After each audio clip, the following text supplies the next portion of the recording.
In the summer of 2023, the fields of Punjab began disappearing beneath a sudden, violent surge of water. Millions of acres of crops were destroyed, and the livelihoods of thousands of Sikh farmers were swept away in days. The official government report categorized the event as a natural monsoon disaster.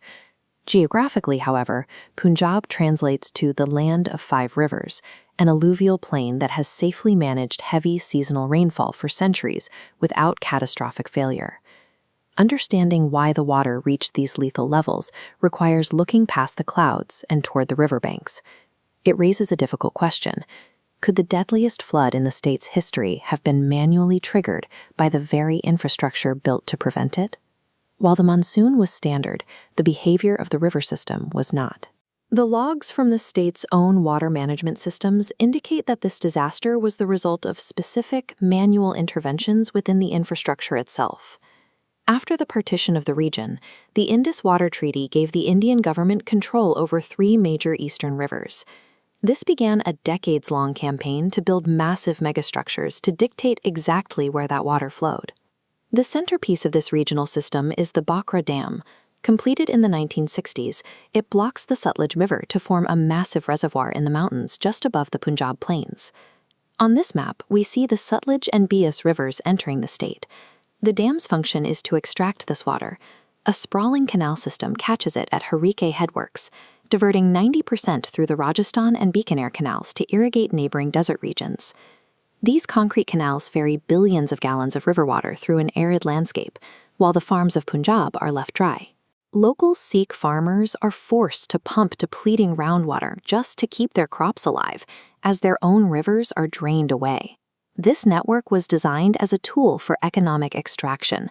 It ensured that Punjab's most valuable resource remained under central control, positioned to be used not just for irrigation, but as a mechanism of force.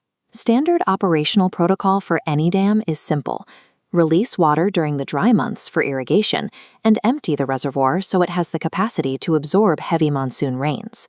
The flow of this system is governed by the BBMB, the Bhakra Beas Management Board. This central government entity records every gallon that enters and leaves the reservoir. The official data from 2023 shows a sharp break from protocol. During the hottest, driest months of the spring, the BBMB halved the daily water outflow compared to the previous 4-year average.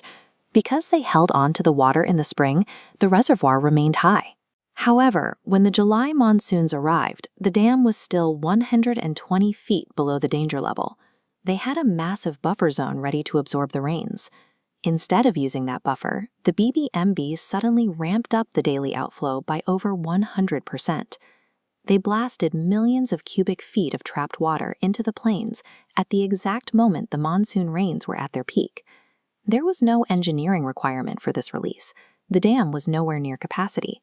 The data indicates that the deluge was the result of a manual override designed to flood the region. Releasing the water from the dam was only the first step. Downstream, the deluge hit the Harike Patan Barrage, the critical junction where Punjab's water is normally diverted into the canals of Rajasthan. This barrage is controlled by 29 massive gates. To facilitate the extraction of Punjab's water, these gates are kept open year-round to keep Rajasthan canals full. At the exact moment the upstream dams released the surge, the government ordered the Harike Patan gates closed. This effectively choked the river system. The massive volume of water released from the dams had nowhere to go but over the embankments and into the plains. Only 2 of the 29 gates were left partially open, sealing the flood inside the state. The state opened the faucet and plugged the drain. It was a mathematically precise trap that ensured the maximum volume of water would be forced into Sikh territory. The aftermath was catastrophic. Billions of dollars in agricultural land were ruined, leaving a decimated local economy in the wake of the stagnant, muddy water. The federal response mirrored the engineering of the flood. Here is the NDRF National Emergency Tracker.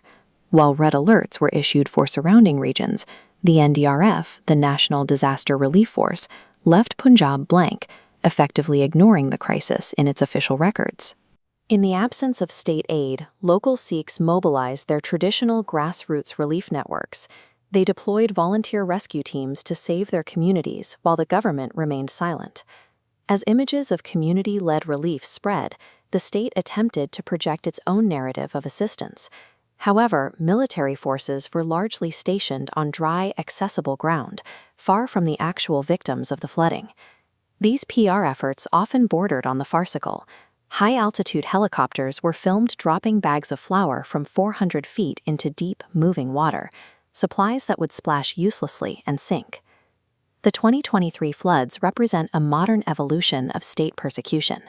By weaponizing the very infrastructure intended to protect the people, the state demonstrated a new form of hydroterrorism, proving that whoever controls the flow of water controls the survival of a nation.